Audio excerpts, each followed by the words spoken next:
اپنا خون اور پسینہ شامل کرتے ہیں۔ یہ پاکستان کی تاریخ میں پہلی دفعہ ہے کہ ایک ایسی حکومت آئی ہے جو پرائم منسٹر عمران خان کی قیادت میں اس طبقے کے لیے جو کہ مزدور جس کو ہم کہتے ہیں، اور اس ملک کے لیے جو کہ اسلام کے نام پہ حاصل کیا گیا تھا، ان کی جو سوچ کا جو محور ہے وہ مزدور کی فلاح اور ان کی پروٹیکشن کے لیے انہوں نے ہمیشہ اپنی ترجیحات میں سے سب سے بڑی ترجیح، پہلی ترجیح مزدوروں کی فلاح کے لیے رکھی۔ آپ کو یہ بھی معلوم ہے کہ مزدور جب یہ شہروں میں آتے تھے تو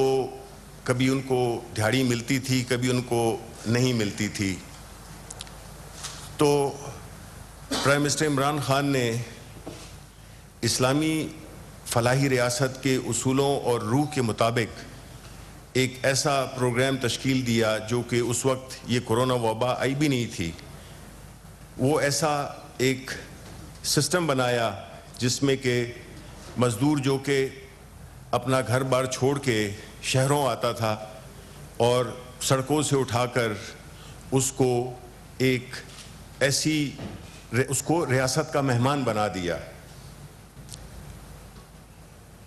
نہ صرف یہ بلکہ ان کو عزت کے ساتھ نہ صرف رہائش کا بندوبست کیا پناہ گاہ کی صورت میں،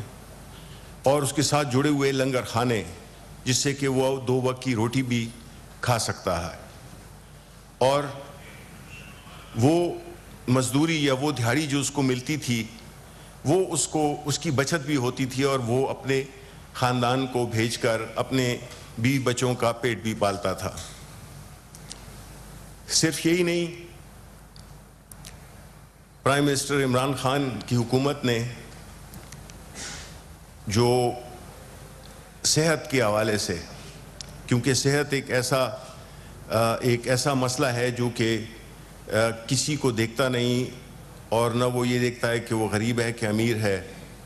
انہوں نے ایک زبردست پروگرام شروع کیا جو کہ ہم صحت کارڈ کے نام سے جانا جاتا ہے۔ اب صحت کے کارڈ کی وجہ سے ان کو، جب آپ کو ایک جو منیمم ریکوائرمنٹس ہوتی ہیں لائف کی، وہ ہوتی ہے کہ ایک رہائش، کھانا اور صحت، یہ 3 بنیادی چیزیں ہیں جو کہ ہر انسان کو، اور خاص طور پہ جو مزدور طبقہ ہے اس کو اس کی اشد ضرورت ہوتی ہے اور اس کی پروٹیکشن چاہیے ہوتی ہے۔ تو یہ ایک اور غریبوں کے لیے انہوں نے اپنا ایک اور انیشیٹو لیا۔ اس کے ساتھ ساتھ جب یہ آئے تھے سعودی عرب کے ولی عہد، تو انہوں نے، میں اس میں موجود تھا اس ضیافت میں جس میں کہ انہوں نے اپنی تقریر میں اور کوئی ریکویسٹ نہیں کی سعودی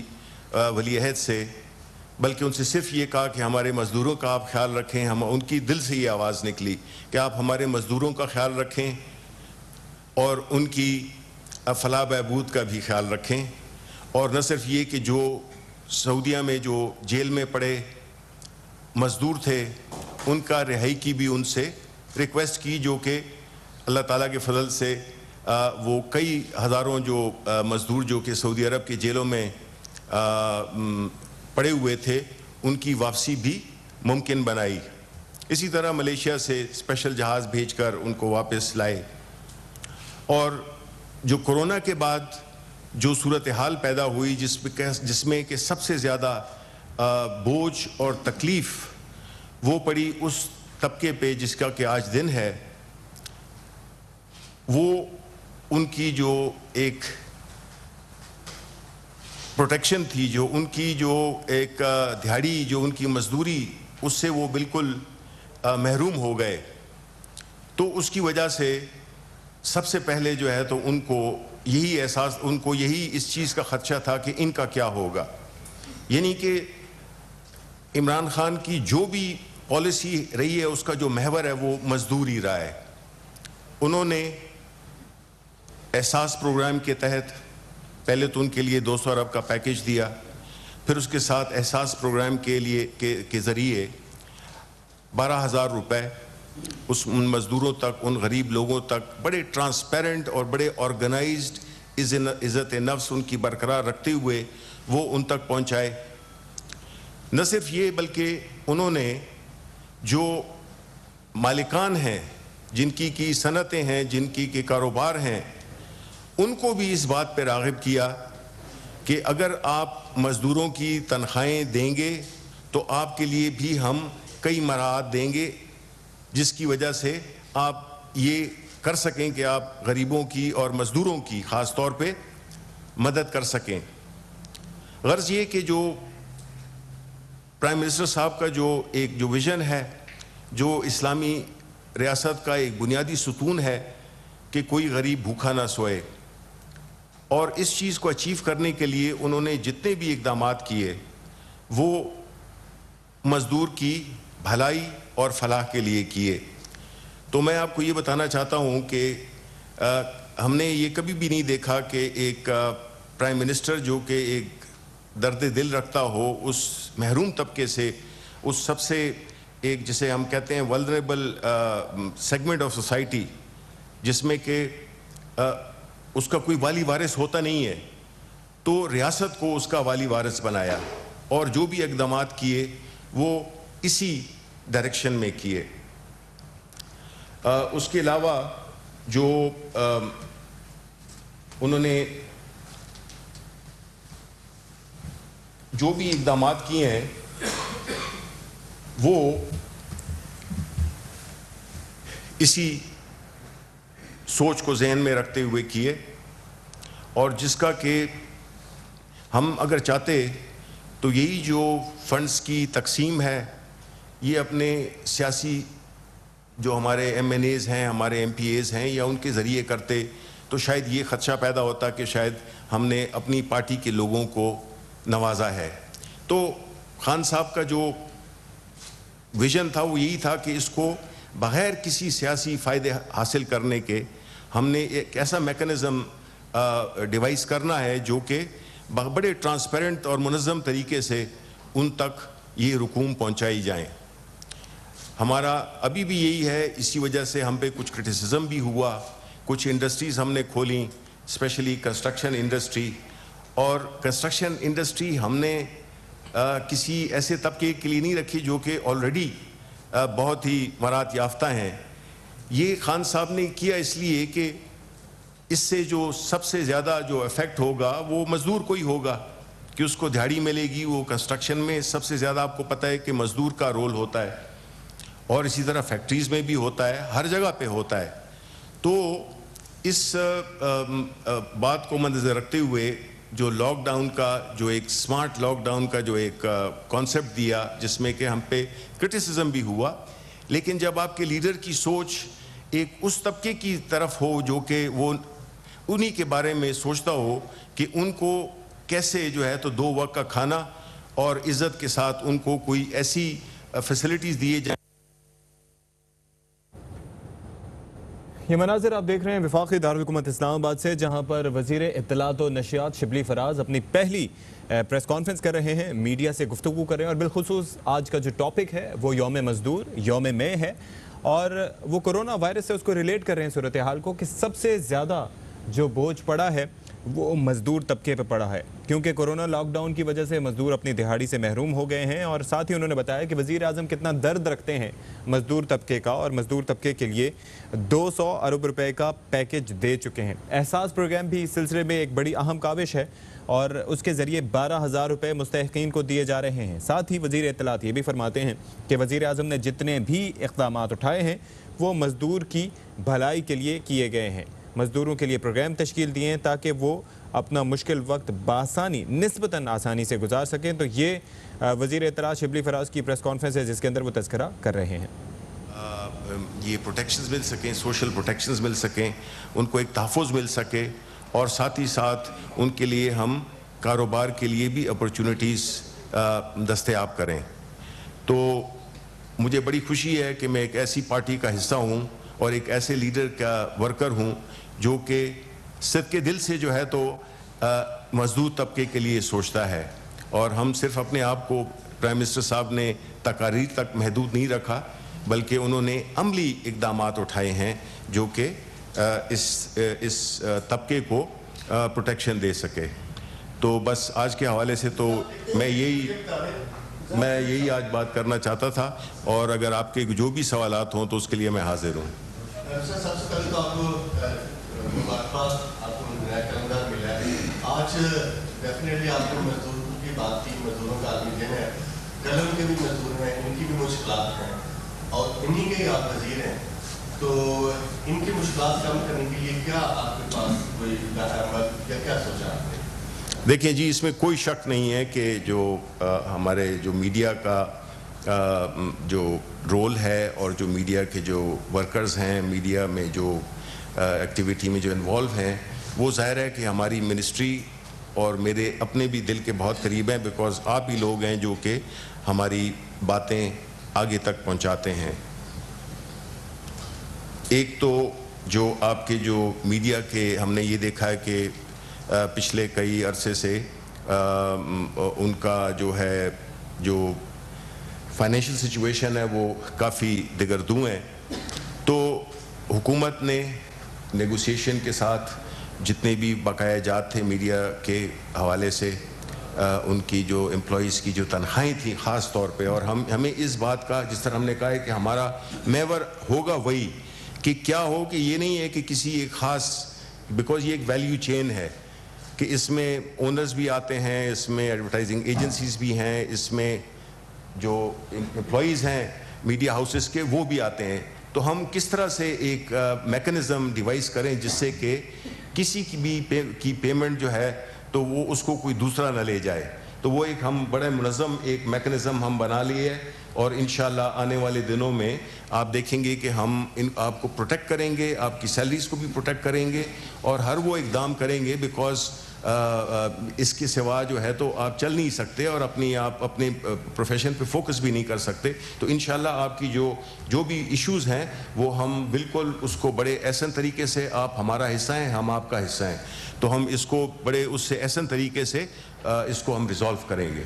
صاحب اسی سے ریلیٹڈ ہے کہ پرسوں جو ہے ورلڈ پریس فریڈم ڈے ہے. آپ کیا سمجھتے ہیں کہ پاکستان میں جو جمہوری آزادی ہے، جو میڈیا کی آزادی ہے، وہ بالکل اسی طرح لائن ہے، اسی طرح قانون اور دائرے کے اندر ہے؟ دوسرا کوشچن یہ ہے کہ آپ نے انڈسٹری کے بارے میں، کنسٹرکشن انڈسٹری کے بارے میں اعلان کیا گورنمنٹ کی جانب سے کہ اس کو اوپن کر دیا گیا ہے، اور اس سے ریلیٹڈ جو ادارے ہیں وہ ابھی تک بند ہیں، دکانیں بند ہیں، سینیٹری کی دکانیں بند. آپ کیسے سمجھتے ہیں کہ انڈسٹری جو ہے وہ چل سکے گی؟ پہلی بات یہ ہے کہ آپ نے پریس کے حوالے سے جو انٹرنیشنل ڈے منایا جا رہا ہے، ظاہر ہے کہ جی دیکھیں کسی بھی پروفیشن کے ایک جیسے کہتے ہیں کہ ہم ایک انٹرنیشنل قواعد و ضوابط ہوتے ہیں، اس کے اندر رہتے ہوئے گو کہ ہمارے ملک میں ظاہر ہے کہ ہم ایک ایوالونگ اور ایک ڈیولپنگ ملک ہیں. کئی چیزیں ہوں گی جو کہ ہم ان کے ساتھ کمپیئر نہیں کر سکتے، بیکاز ہمارا جو ملک کی جو ساخت ہے، جو ہمارا کلچر ہے، جو ہمارا پولیٹیکل سسٹم ہے، ان ریالٹیز کو نظر رکھتے ہوئے ہم نے ایک ایسا سسٹم ایوالو کرنا ہے یا کرنا چاہیے جس سے کہ آزادی اظہار رائے بھی کمپرومائز نہ ہو، اور کوئی ایک ایسا غیر ذمہ داری کا کوئی ایسا بھی اندیشہ نہ ہو جس کی وجہ سے ایک تناؤ معاشرے میں آئے، ایک تذبذب کا شکار ہو، اور ایک سینسیشنلزم نہ ہو. دوسری بات یہ کہ آپ نے بات کی کہ یہ جو کنسٹرکشن اور اس کے ساتھ جو ظاہر ہے کہ اس کے ساتھ 40 یا 50 سے زیادہ انڈسٹریز اس سے وابستہ ہیں، جس میں دکانیں بھی ہیں، جس میں ہارڈ ویئر سٹورز بھی ہیں، جس میں پینٹ شاپس بھی ہیں.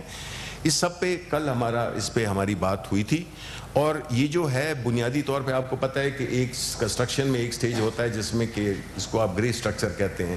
اور دوسرا ہوتا ہے فنشنگ پروڈکٹس کا جس میں کہ جن کا آپ نے حوالہ دیا. تو ہمارا پہلی ترجیح جس طرح ہم کہہ رہے ہیں کہ ہماری مزدور ہیں، تو وہ کام تو فوراً شروع ہو جائے گا. اور ساتھ ہی میں ابھی ہم نے اس کی سیکوینسنگ کی ہے، یعنی کہ اس کو کس ترتیب کے ساتھ ہم نے کن کن انڈسٹریز کو کھولا ہے کہ وہ ایک مکمل طور پہ، کیونکہ اگر آپ آج شروع کرتے ہیں تو اس میں تھوڑا ٹائم لگتا ہے، لیکن میں آپ کی بات سے اتفاق کرتا ہوں، اس کی ہم نے سیکوینسنگ کر لی ہے کہ فیز 1 میں کون سے انڈسٹریز یا دکانیں کھلیں گی،